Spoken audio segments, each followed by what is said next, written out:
Amalapuram assembly స్థానాన్ని జనసేనకు ముందుగా కేటాయించినప్పటికీ తాజాగా ఈ సీటు నుంచి టీడీపీ అభ్యర్థి పోటీ చేస్తారని ప్రకటించారు. జనసేన తరపున శెట్టి బత్తుల రాజాబాబు ఇక్కడ నుంచి పోటీ చేస్తారని భావించారు. హఠాత్తుగా రాజాబాబును తప్పించి సీటును టీడీపీకి ఇవ్వడానికి రాజాబాబుపై ఆరోపణలే కారణమని వార్తలొచ్చాయి. మరోవైపు టీడీపీ పోటీ చేస్తుందనుకున్న పి గన్నవరం నుంచి జనసేన అభ్యర్థిని ప్రకటించారు.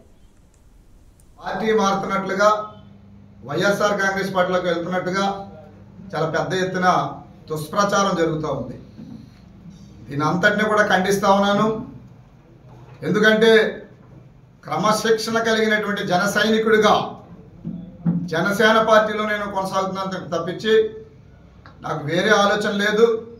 ముఖ్యంగా ఇది కేవలం నా రాజకీయ ఎదుగుదల, జనసేన పార్టీ జన సైనికులను గందరగోళం సృష్టించి జనసేన పార్టీని నిర్వీర్యం చేయడం ద్వారా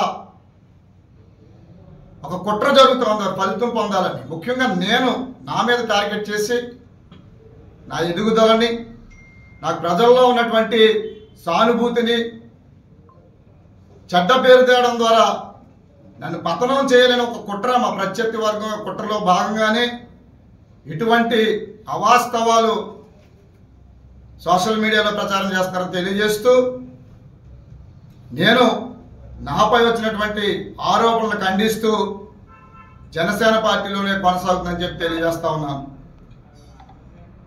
ముఖ్యంగా జన సైనికులు, జనసేన పార్టీ నాయకులు మనోధైర్యాన్ని కోల్పోకుండా జనసేన పార్టీ జెండా అమలాపురం నియోజకవర్గంలో ఎగిరే వరకు కూడా మనమంతా కూడా నిరంతరం శ్రమించాలని చెప్పి మీ అందరికి కూడా విజ్ఞప్తి చేస్తా ఉన్నాను.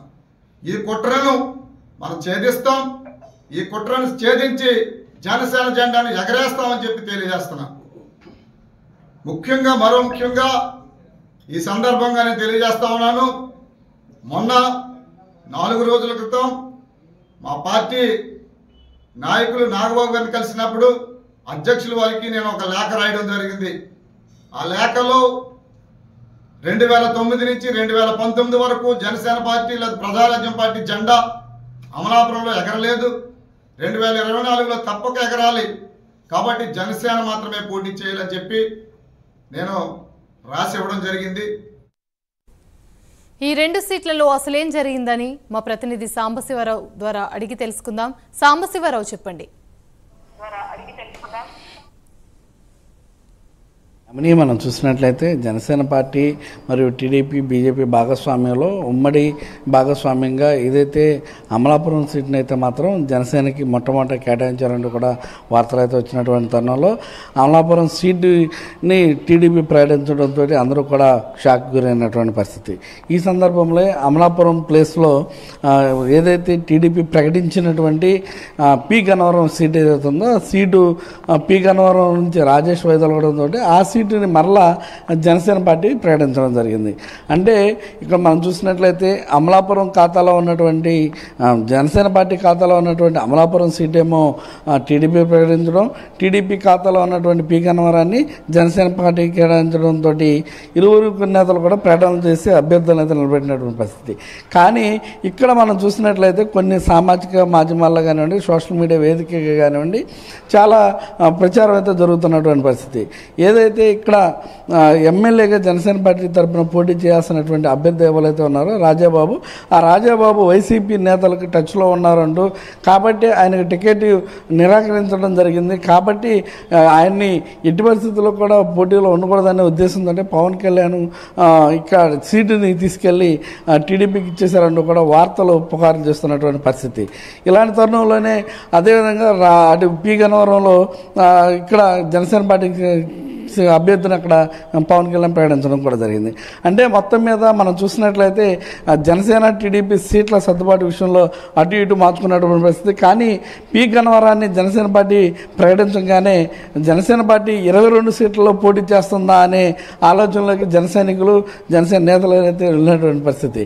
కానీ అందరికీ ఏదైతే ఈ యొక్క విషయం పూర్తిగా తెలవక ముందు ఏదైతే సీటు మార్పిడి జరుగుతుందని, కొండ మార్పిడి జరుగుతుందని విషయం తెలవక కాకముందు అందరూ కూడా 22 సీట్లు వస్తుంది అనుకున్నారు. కానీ అటు సీటు ఇటు సీటు అటు మార్చుకోగా మరలా 21 స్థానాలకి జనసేన అధ్యక్షుడు పవన్ కళ్యాణ్ పోటీ చేస్తున్నామని ప్రకటన చేయడంతో అందరూ కూడా అసలు ఏం జరిగిందనే అంశం పైన కూడా చర్చించడం జరిగింది. ఆ చర్చల్లో భాగంగానే పలు ఆరోపణలు కానివ్వండి, పలు ఇవి అన్నీ కూడా రావడం జరిగింది. దానికి సంబంధించి రాజాబాబు కూడా ప్రెస్ మీట్లో వివరణ కూడా ఇవ్వడం కూడా జరుగుతోంది. మొత్తం మీద చూసినట్లయితే జనసేన పార్టీ మరో ప్రజారాజ్యం పార్టీలా కాకుండా కాపాడారంటూ కూడా కొంతమంది ఆలోచన చేస్తున్నటువంటి వ్యక్తులు. అంటే పరిస్థితి ఏంటంటే గతంలో ప్రజారాజ్యం పార్టీలోకి కొంతమంది కోవట్లుగా వచ్చి ఆ యొక్క పార్టీని నాశనం చేసి వెళ్ళిపోయారంటూ కూడా కొంతమంది అయితే ఏదైతే సోషల్ మీడియా మాధ్యమంగా మాట్లాడుతున్నటువంటి పరిస్థితి. కానీ ఇక్కడ ఉన్నటువంటి పరిస్థితులకి అనుగుణంగా మరియు విభిన్న రీతిలో ఇక్కడ మార్పు అనేది కుండ మార్పిడి అయితే జరిగింది. అంటే కుండమార్పిడంగా టీడీపీ స్థానాన్ని జనసేన స్థానాన్ని టీడీపీ మార్చుకోవడం జరిగింది. కాబట్టి ఈ యొక్క మార్పిడిలో ఈ యొక్క సీట్లు అయితే మాత్రం అదేవిధంగా ఉన్నప్పటికీ కూడా అభ్యర్థులు అయితే మాత్రం పూర్తిగా మారిపోయినటువంటి పరిస్థితి, పార్టీలు కూడా మారినటువంటి పరిస్థితి. కాబట్టి మొత్తం మీద ఈ యొక్క సోషల్ మీడియాలో కానివ్వండి, ఇతర ప్రచార మాధ్యమాల్లో వస్తున్నటువంటి అంశాలు ఏవైతే ఉన్నాయో వాటన్నింటినీ కూడా పరిగణలోకి ఏ విధంగా కొంత తీసుకుంటారో కొంత తీసుకోరనే అంశాన్ని అయితే మాత్రం మనం చూడాల్సినటువంటి పరిస్థితి.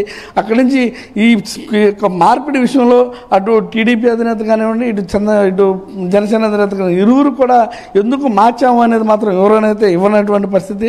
మొత్తం మీద టోటల్గా అటు అమలాపురం సీట్ అయితే మాత్రం జనసేన ఖాతాలోంచి అయితే మాత్రం టీడీపీలోకి వెళ్ళిపోవడం జరిగింది. టీడీపీలో ఖాతాలో ఉన్నటువంటి పి గన్నవరం జనసేనలోకి రావడం జరిగింది. మొత్తం ఈ ఎపిసోడ్ అంతా చూస్తున్నట్లయితే తరుణంలో మాత్రం ఎక్కడ కూడా జనసేన అధినేత పవన్ కళ్యాణ్ ఆరోపణలు ఉన్న చోట మాత్రం ఎక్కడ కూడా అభ్యర్థులను అయితే మాత్రం నిలకడకు ఉంచేటటువంటి అభిప్రాయం అయితే ఆయనలో ఉండట్లేదు. మరో ప్రజారాజ్యం పార్టీ కాకుండా ఈ జనసేన పార్టీ ఉండాలనే ఉద్దేశంతో ఆయన ఇలాంటివన్నీ కూడా చేస్తున్నాడు. కాబట్టి అందరూ కూడా ఆచితూచి అడుగులు వేయాల్సినటువంటి పరిస్థితి ఉంటుంది. జనసేన పార్టీలో కోవట్ల రూపంలో ఉన్నటువంటి వారందరూ కూడా ఇక మీదట బయటకు వస్తారంటూ కూడా కొంతమంది జన సైనికులు అయితే చెప్తున్నటువంటి పరిస్థితి. కాబట్టి మనం చూడాలి, జనసేన పార్టీ మరో ప్రజారాజ్యం కాబోతుందా, లేదంటే ప్రజారాజ్యం కాకుండా జనసేన అధ్యక్షుడు అడ్డుకుంటున్నారా అనేది కూడా మనం వేచి చూడాల్సినటువంటి పరిస్థితి అయితే ఉంది. యామిని. Right, thank you.